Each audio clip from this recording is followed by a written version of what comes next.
नमस्ते।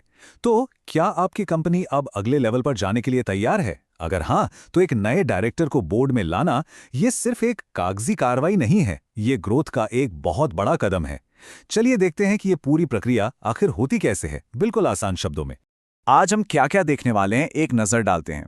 सबसे पहले डायरेक्टर अपॉइंट करना ज़रूरी क्यों है।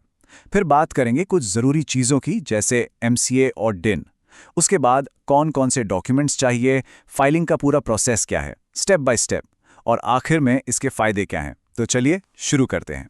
ठीक है, तो सबसे पहले कैसे से भी पहले जो सवाल आता है वो है क्यों? मतलब हमें एक नए डायरेक्टर की जरूरत ही क्यों है? देखिए, ये सिर्फ कोई लीगल फॉर्मेलिटी पूरी करने की बात नहीं है। ये आपकी कंपनी के भविष्य के लिए एक बहुत बहुत बड़ा स्ट्रेटेजिक मूव है। तो इसे बस एक और फाइलिंग का काम मत समझिए। ये एक मौका है अपने बिजनेस को बढ़ाने का, अपने मैनेजमेंट को और भी शार्प बनाने का। तो सवाल यही है कि क्या आप अपनी कंपनी की लीडरशिप और विजन को एक नए लेवल पर ले जाने के लिए सच में तैयार हैं? चलिए, क्यों तो अब क्लियर हो गया। अब आते हैं कैसे पर। और इसकी शुरुआत होती है दो सबसे जरूरी चीजों से। मतलब ये वो नींव हैं जिनके बिना आप प्रोसेस शुरू ही नहीं कर सकते। तो देखिए, इंडिया में कंपनी से जुड़ा हर काम एक ही जगह से होता है। वो है मिनिस्ट्री ऑफ कॉर्पोरेट अफेयर्स, जिसे हम सब एमसीए कहते हैं। यही वो सरकारी बॉडी है जो सब कुछ देखती है, और आपकी सारी फाइलिंग भी इसी के पोर्टल पर होगी। और दूसरी सबसे जरूरी चीज है डिन, यानी डायरेक्टर आइडेंटिफिकेशन नंबर। आप इसे डायरेक्टर का आधार कार्ड समझ सकते हैं।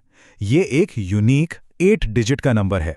एमसीए की दुनिया में डायरेक्टर की पहचान इसी नंबर से होती है।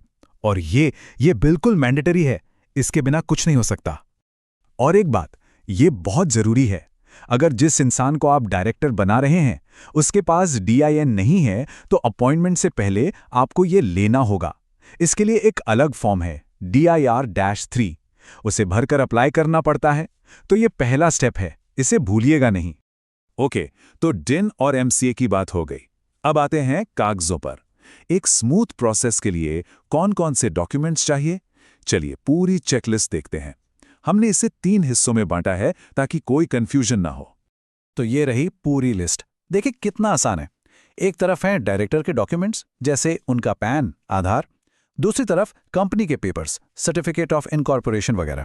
और बीच में हैं वो जरूरी फॉर्म्स, जैसे DIR-2, जो कि डायरेक्टर की तरफ से एक कंसेंट है कि हाँ मैं तैयार हूं। और DIR-8, जो ये कंफर्म करता है कि वो डिसक्वालिफाइड नहीं है। सब कुछ एक ही जगह पर, बिल्कुल क्लियर। ठीक है, तो सारे डॉक्यूमेंट्स अब हमारे पास हैं। अब क्या? अब आता है असली एक्शन वाला पार्ट, फाइलिंग प्रोसेस। मतलब अब हम इन सारे कागजों को एक ऑफिशियल अपॉइंटमेंट में बदलेंगे। और यकीन मानिए, ये बहुत सीधा सा प्रोसेस है। बस 3 स्टेप्स हैं। स्टेप 1, कंपनी के अंदर से अप्रूवल लीजिए, बोर्ड से या शेयर होल्डर से। स्टेप 2, जो नए डायरेक्टर हैं उनसे DIR-2 और DIR-8 फॉर्म साइन करवाइए। और स्टेप 3, बस इन सारे पेपर्स को एमसीए के पोर्टल पर फॉर्म DIR-12 के साथ फाइल कर दीजिए। हो गया काम। तो लीगल प्रोसेस तो पूरा हो गया, पर इसका फायदा क्या है? असली बात तो यही है ना। एक नया डायरेक्टर कंपनी में सिर्फ एक पोस्ट नहीं भरता, वो अपने साथ बहुत कुछ लेकर आता है। चलिए देखते हैं कि वो फायदे क्या हैं। सोचिए, एक नया डायरेक्टर अपने साथ नया एक्सपीरियंस, नई सोच लाता है। इससे डिसीजन मेकिंग बेहतर होती है, जिम्मेदारियां और क्लियर हो जाती हैं। इन्वेस्टर्स और पार्टनर्स की नज़र में आपकी कंपनी की क्रेडिबिलिटी बढ़ती है। और हाँ, जब आप फ्यूचर में फंडिंग या ग्रोथ की बात करेंगे तो एक मजबूत बोर्ड बहुत मैटर करता है। मतलब ये आपकी कंपनी के भविष्य को सिक्योर करने जैसा है। तो आखिर में बस एक बात याद रखिए, ये पूरी प्रक्रिया सिर्फ एक फॉर्म भरने या एक पद भरने की नहीं है। ये अपनी कंपनी के भविष्य को शेप देने की है, उसकी दिशा तय करने की है। क्योंकि आपका बोर्ड ही आपके भविष्य को बनाता है। सवाल यह है कि आप अपना भविष्य बनाने के लिए किसे चुनेंगे? नमस्ते।